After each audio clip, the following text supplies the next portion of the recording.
प्रकाश संचय करता। इसीलिए महात्मा कहते हैं कि अपने सद्गुरु पर भरोसा करो, प्रीत करो, प्रतीत करो। प्रीत ऐसी होनी चाहिए जैसे माता को अपने पुत्र से होता। माता को जस पुत्र प्यारा, और कामी को कामिन जान, मछली को जस नीर धारा, चात्रिक को जस स्वाद समान। ऐसा गुरु प्यारा जब होगा तब कुछ आगे राह चला। जैसे माता को अपने पुत्र से प्रेम होता, मछली को नीर से होता, पतंगे को दीपक से होता। तुम दीपक में भई पतंगा, भस्म किया मन तुमरे संगा। तुम सूरज में किरनी आई, तुमसे निकसी तुम ही समाई। पतंगा ये नहीं देखता ये दीपक राजा के घर जल रहा या कंगाल के घर जल रहा। अरे उत्तम और चंडाल घर जहाँ दीपक उजियार, और स्वामी मते पतंग के सभी ज्योत दिक्सार। ऐसे ही प्रेमी भाई बहनों, जिनको मालिक से मिलने की ख्वाहिश होती है, वो ये नहीं देखते हैं कि गुरु के जाति का है, गुरु के धर्म के है। अरे जात ना पूछो साधु की, पूछ लीजियो ज्ञान। मोल करो तलवार की और पड़ी रहन दो म्यान। इसलिए प्रेमी भाई बहनों, ये जात पात के रगड़ों झगड़ों को छोड़ करके अपने सद्गुरु पर भरोसा करो, उनसे प्रीत करो, प्रतीत करो। प्रेमी भाई बहनों, भरोसे और विश्वास के साथ नाम लेकर के अपने फैले हुए ख्याल को सुमरन और ध्यान के जरिए दोनों आंखों के मध्य भाग में एकाग्र करो। और प्रेमी भाई बहनों, जब आप दोनों आंखों के मध्य भाग में अपने ख्याल को एकाग्र कर लोगे, तब तुम्हें वो शब्द सुनाई पड़ेगा। उस शब्द को पकड़ करके ये जीवात्मा अपने घर फिर वापस जाएगी। इसीलिए महात्मा कहते हैं भाई अपने सद्गुरु पर भरोसा रखो, गुरु पर भरोसा रखो। देखो साधक कहता है कि गुरु गुरु में हृदय धरती, गुरु आरत में श्यामा करती। अरे जितने भी महात्मा महापुरुष हुए सभी गुरु की महिमा, गुरु का ही गुणगान करते चले आ रहे। वास्तव में दुनिया में अगर कोई मेरा सच्चा रहबर है वह केवल मेरा गुरु है। प्रेमी भाई बहनों, क्योंकि गुरु हमारी आपकी यहाँ भी संभाल करेगा, गुरु ऊपर भी संभाल करेगा। जब आप यहाँ पर हो, गुरु स्थूल स्वरूप में हमारी आपकी मदद करेगा। जब आप ऊपर सूक्ष्म देश में जाओगे, गुरु सूक्ष्म स्वरूप में मदद करेगा। जब आप ब्रह्म देश में पहुंचोगे, गुरु कारण स्वरूप में मदद करेगा। जब पर ब्रह्म में पहुंचोगे, गुरु शब्द स्वरूप में मदद करेगा। जब आप सचखंड में पहुंचोगे तो गुरु को ही आप सत्पुरुष के स्वरूप में देखोगे। गुरु क्या तालीम है, गुरु की हस्ती और शक्ति क्या है, हम क्यों गुरु की पूजा, गुरु की आराधना करते हैं। देखो साधक कह रहा, वह गुरु मेरे पूरन पुरुष विधाता, नित चरणन पर मन मेरा रहता। इसमें कोई शक संदेह की बात नहीं है। वो परमात्मा घट घट में विराजमान है, लेकिन उसके होते हुए भी तुमने करोड़ों जन्म ठोकरें खाई।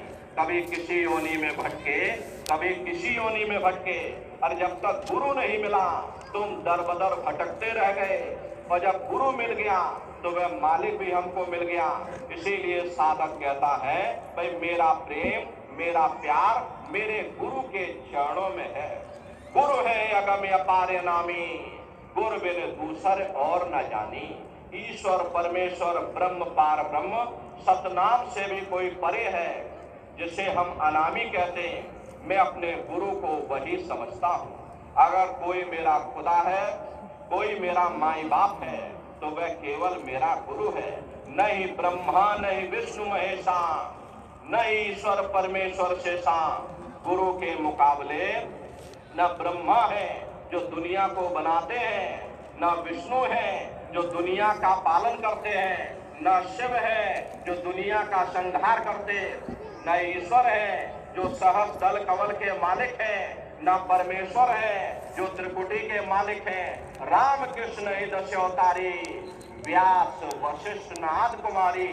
गुरु के मुकाबले न राम है, न कृष्ण है, न ऋषि है, न मुनि है। जोगी जति तपी ब्रह्मचारी, जनक शनक संन्यास विचारी। अरे गुरु के मुकाबले न जोगी है, न जति है, न तपस्या करने वाले तपस्वी हैं, आत्म परमात्म नहीं मानू, अक्षर ने अक्षर नहीं जानू। गुरु के मुकाबले ना आत्म पद यानी कि सहस्त्र कवल है, ना परमात्म पद यानी कि त्रिकुटी है, न अक्षर यानी पार ब्रह्म देश है, न निअक्षर यानी भंवर गुफा है। गुरु इन सबसे आगे जाता, सप्त नाम जानू ना नामी, लिख ग्रंथ सब करत बखानी। गुरु के मुकाबले न मैं सत्य नाम को जानता हूँ और ना ही मैं अनामी को जानता हूँ। प्रेमी भाई बहनों, ये गुरमत है जो युगों युगों से चली आ रही।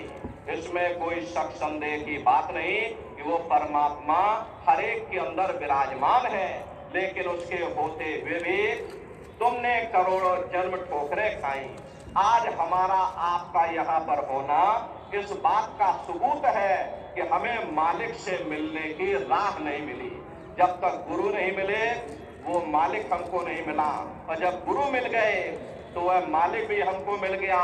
प्रेमी भाई बहनों, गुरु गोविंद दो खड़े और काके लागू पाई, और बलिहारी गुरु आपने जिन गोविंद दियो बताई।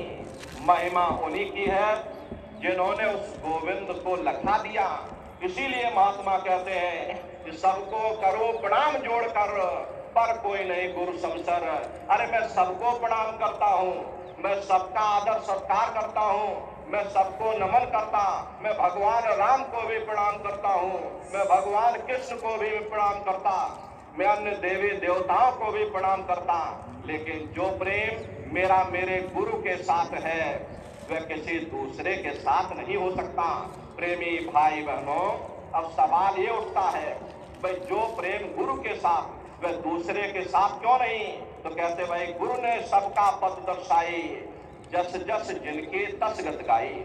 गुरु ने कुंजी लगा करके अंतर घट का ताला खोल दिया, अंड खंड ब्रह्मांड के दर्शन करा दिए।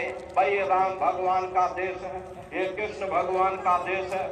कहते भाई जिन्होंने उनका दर्शन कराया मैं उन्हीं की महिमा गाता हूँ, मैं उन्हीं का गुणगान करता हूँ। याते सतगुरु का पद भारी और सतगुरु सम नहीं कोई विचारी। इसीलिए गुरु का दर्जा सबसे बड़ा है, सबसे ऊंचा है। प्रेमी भाई बहनों, ये उपदेश उन्हीं के लिए है जिनको अंदर जाना है, जिनको पर्दा खोलना है, और जिनको पर्दा खोलना नहीं उनके लिए उपदेश नहीं है। प्रेमी भाई बहनों, अगर लोगों के पर्दे खुले होते तो ये दुनिया की अवाम जनमानस महात्माओं को इतना परेशान नहीं करती।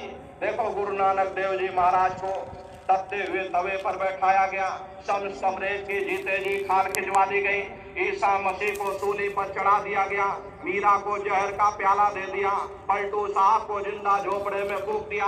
अरे उन महात्माओं का क्या कसूर था? महात्मा कोई कौम नहीं बनाते, महात्मा कोई मजहब नहीं बनाते, महात्मा कोई जात बिरादरी के रगड़े झगड़े खड़े करने नहीं आते। महात्मा तो सच्चा सनातन मार्ग समझाने के लिए इस धराधाम पर